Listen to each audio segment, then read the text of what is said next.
Donc moi je me présente, je suis Eve Paradis, je suis humoriste, comédienne, autrice. Il m'est arrivé une aventure que j'ai envie de partager avec vous. J'ai récupéré des oisillons mésanges qui étaient tombés du nid.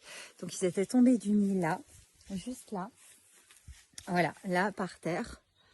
Et puis j'en ai récupéré dans les hautes herbes, juste là, au bas du sapin. J'étais en résidence d'écriture, donc je suis en pleine campagne, j'avais pas de voiture. L'idée c'était soit je les laisse se faire bouffer par mon chat, soit je les récupère. Et j'ai décidé donc d'essayer de les préserver. Donc j'ai lu énormément de choses sur les sites ornithologiques.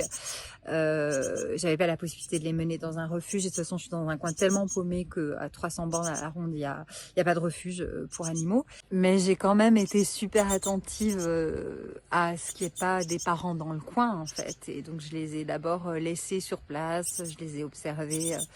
Et les parents, décidément, ne revenaient pas. Et puis, les oisillons étaient vraiment en détresse.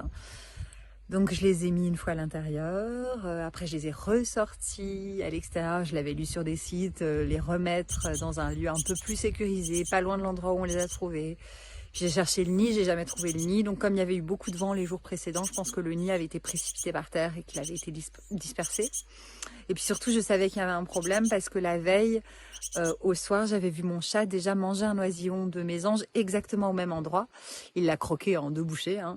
Et donc, je pense que c'était un oiseau de la même nichée. Donc, le lendemain, quand j'ai trouvé 4 autres oisillons, j'ai su que assez vite, en fait, que les parents avaient abandonné le nid, qui de toute façon était introuvable.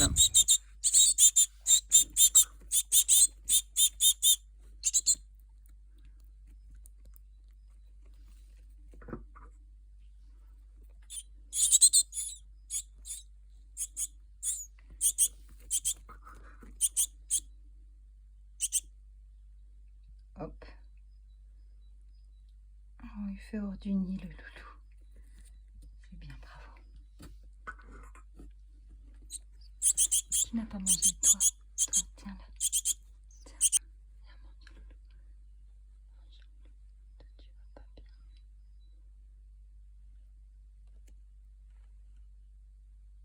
Donc c'est le 2e jour et je les entends là. Tout le monde a l'air en vie.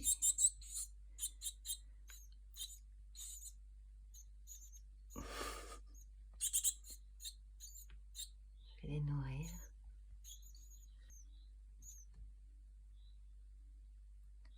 C'est le 3e jour. Hier, on en a perdu un oisillon qui ne s'alimentait plus. C'est celui qui avait une posture particulière dès le matin, en fait, dès le réveil. Et je me suis rendu compte que la veille déjà, c'était sans doute celui des 4 qui mangeait le moins. Elle réclame. Et hop, direct elle chie. On se demande si c'est qu'elles ont envie de chier ou si elles ont faim. Pipi, pipi. Ouais, viens, viens.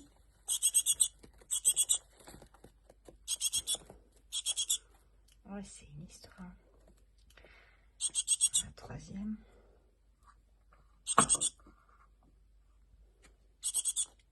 Tiens. Tiens. Hop. Ouais. Elle a eu un gros morceau. Bordel, pauvre. Ça va? Attends. Voilà, c'est bon. Aujourd'hui, c'est le 4e jour que j'ai les petites. Et donc, je leur ai fait une installation dans la douche parce qu'elles commencent à bouger. Donc, je leur ai mis des branches. Comme ça, elles ont des ressentis plus proches de la nature.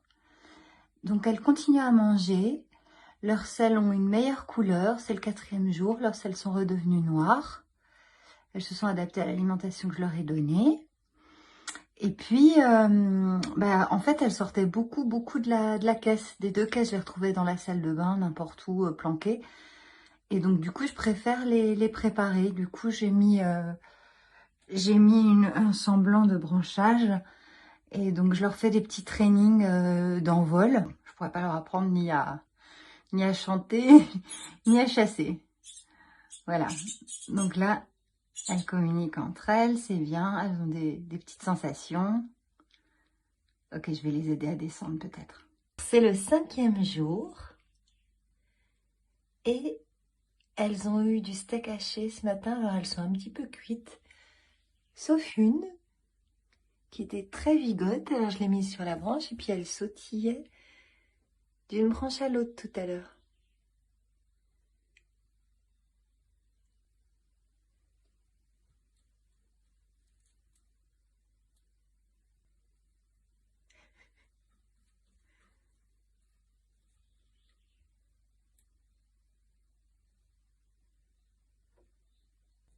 Pipi, pipi.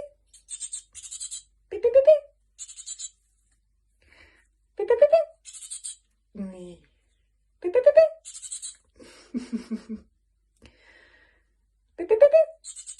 Oui. C'est hyper touchant en fait.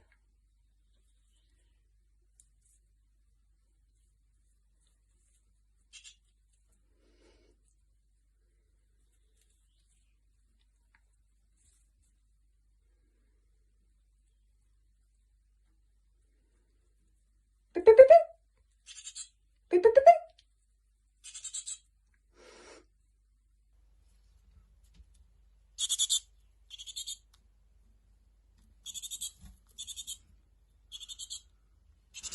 Tu as fait un peu ici. Je vais te donner.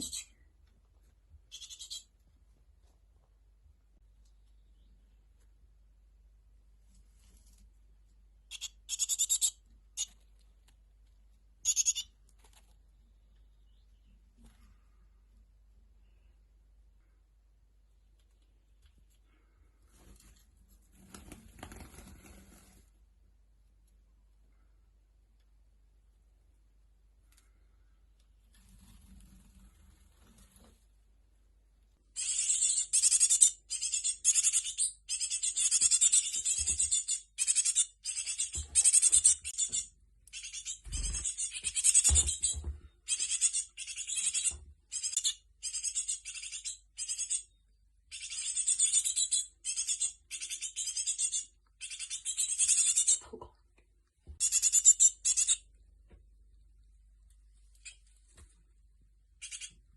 Hop là. Tout va bien?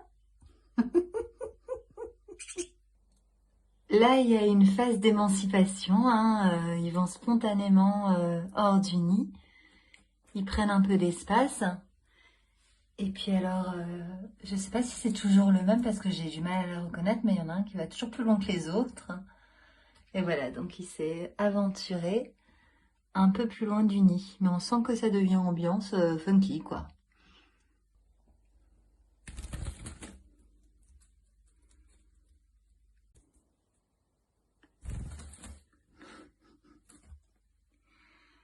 Ouais. C'est la première fois qu'il y en a un qui vole vraiment.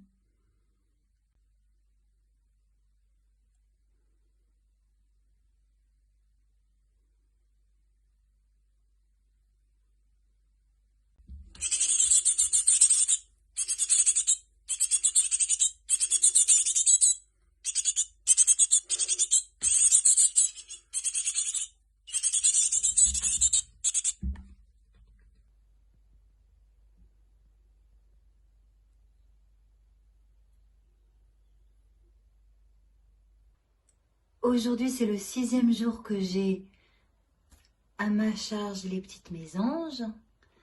Et elles sont vraiment sorties du nid. Elles restent plus dans le nid. Elles vont chacune un peu dans leur coin. Ah, super. Elles cherchent à picorer. Non, ça c'est de l'effiante. Elle va trouver. J'ai l'impression que c'est le trailing. C'est marrant parce que maintenant je la reconnais et je sais qu'elle a la petite tache blanche sur la tête. C'est une éclaboussure de fiente. En fait, elle a toujours été plus vigote que les autres.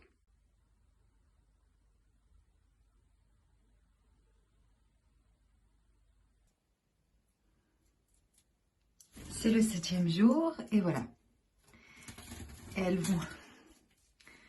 vont plus loin qu'avant, elles volent plus. Donc là, il pleut beaucoup aujourd'hui. Donc je vais pas les laisser partir aujourd'hui, mais peut-être que demain, je vais les laisser à leur destinée sauvage. Maintenant, elles picorent.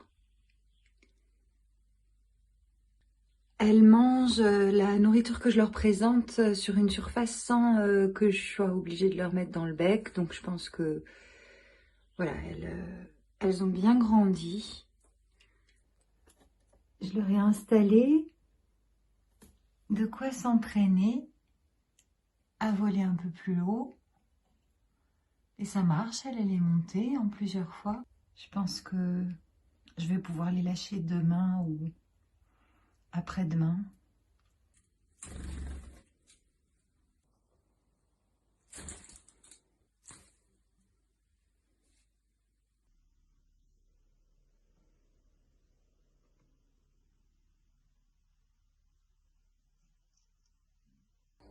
Alors voilà, c'est le 8e jour et je sens que maintenant elles sont prêtes à sortir.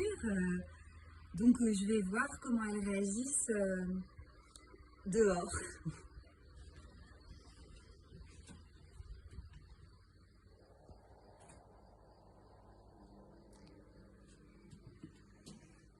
Si elles ont envie de partir, hein, je les chasserai pas si elles n'ont pas envie de partir. Mais... Donc ça c'est la première. Et j'ai choisi elle pour la sortie de la cabine de douche parce que elle a toujours été particulièrement... maintenant je la reconnais. Elle a toujours été particulièrement dégourdie, je trouve. Alors elle vient de s'envoler et elle est dans le prunellier. Donc on voit qu'elle a une distance de fuite d'un animal quand même qui a été élevé par des hommes, hein, parce que c'est pas normal qu'une mésange ne s'envole pas. J'espère qu'elles vont rester dans le coin et que je vais pouvoir m'occuper d'elles pendant les jours de transition, mais je ne sais pas du tout ce qui va en être. En tout cas, j'ai dégagé mon chat.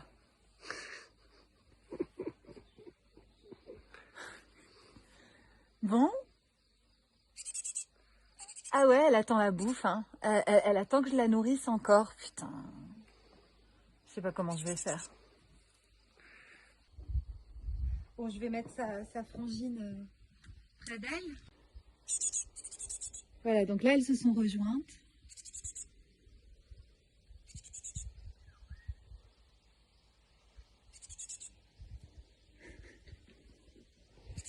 Je vais chercher la 3e.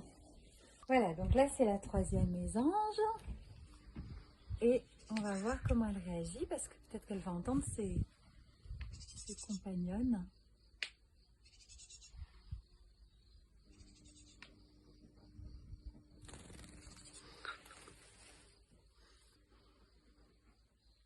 Ok, mais je sais pas si je vais les laisser toute la nuit dehors, en fait. Truc de fou. Ah ouais, là, elles bougent pas du tout. Moi, je m'étais dit qu'elles auraient envie de prendre leur envol et tout. Mais là, je crois qu'il va falloir faire en plus. Je crois qu'il va falloir faire en plusieurs fois. Pour l'instant, elles sont dans le prunellier. Toutes les 3, il y en a une qui est montée assez haut.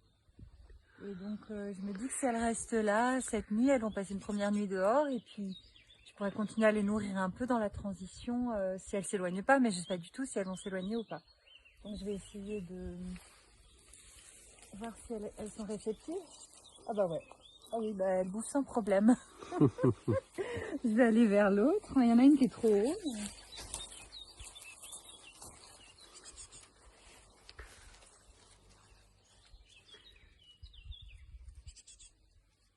Donc voilà, il y en a une autre qui est là.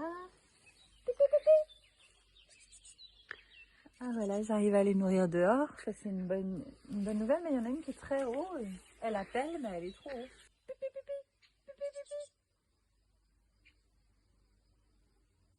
Merde. Oui. Ah bah, elle a rejeté. J'ai dû me la recracher dessus.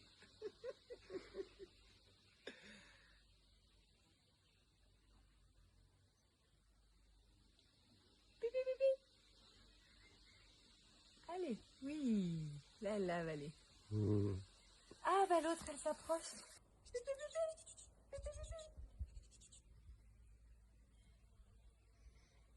Ouais, mais elle est concentrée sur autre chose. Attends. Viens, bébé. Ah oui, c'était toujours la même que je nourris en fait. C'est la même depuis tout à l'heure que je nourris. Alors ce qui s'est passé, c'est que les mésanges ont reproduit le nid dans le prunelier, c'est-à-dire elles se sont groupées et elles n'avaient pas du tout l'impulsion de s'envoler, elles étaient plutôt craintives et maladroites dans leur vol. Donc je les ai observées un long moment et j'ai pris la décision de les récupérer. Ça a été un peu galère d'aller chercher dans le prunelier, elles étaient montées tout en haut. Mais je les ai récupérées et demain je vais voir comment j'organise les choses, peut-être que je vais m'y prendre différemment. Voilà, mais en tout cas elles sont en transition et j'espère bien pouvoir les relâcher. Ce qui est marrant, c'est qu'elles n'ont pas le même tempérament. Il y en a qui sont une qui est beaucoup plus hardie, une qui a beaucoup plus peur, et même quand je l'ai remise à l'intérieur, elle est restée super craintive. Mais là je les ai nourries et tout va bien. Et suite demain. Ce matin c'est le 9e jour et j'ai décidé de les sortir. De toute façon c'est important qu'elles soient dehors maintenant. À l'intérieur c'est plus du tout adapté, donc j'ai construit un nid comme ça.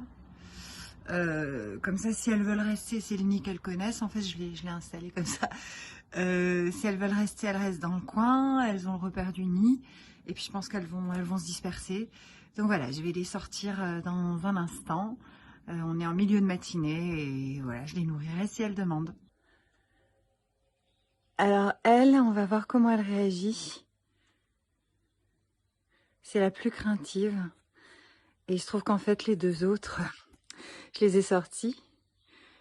Et elles se sont tout de suite envolées. Et donc, il y en a une qui est là-bas, dans la haie. Je vois plus où elle est.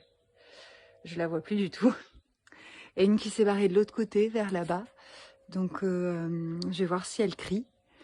Mais heureusement, elle, c'est la plus craintive. Et pour l'instant, elle reste là. Mais je sais pas du tout. Je pense que c'est vraiment temps pour elle de s'en aller. Donc, les deux autres, elles se sont envolées. Et elle aussi, hein, elle prend ses espaces.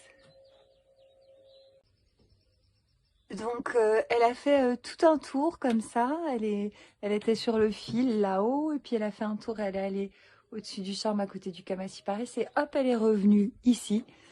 Donc elle, c'est la dernière. Et c'est marrant parce que c'était la plus trouillarde et c'est celle qui reste le plus longtemps. Donc paradoxalement, c'est peut-être celle qui se donne le plus de chances d'adaptation parce que les deux autres, elles sont parties sans avoir pris de repère.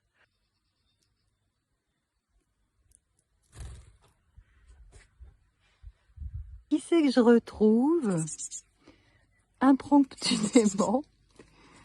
La petite audacieuse, la petite intrépide avec sa petite tache blanche. Elle est dans la haie et elle s'est mise à appeler. Voilà, donc elle est dans le coin. Donc elle est toujours là, elle bouge pas, hein, elle reste là. Donc ça y est, elle est partie. Elle est là, dans la haie.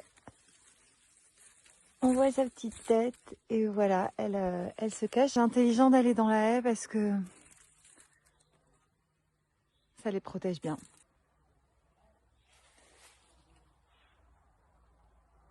Si jamais elles sont en difficulté de nourriture réelle, elles sont pas loin, je les entends crier.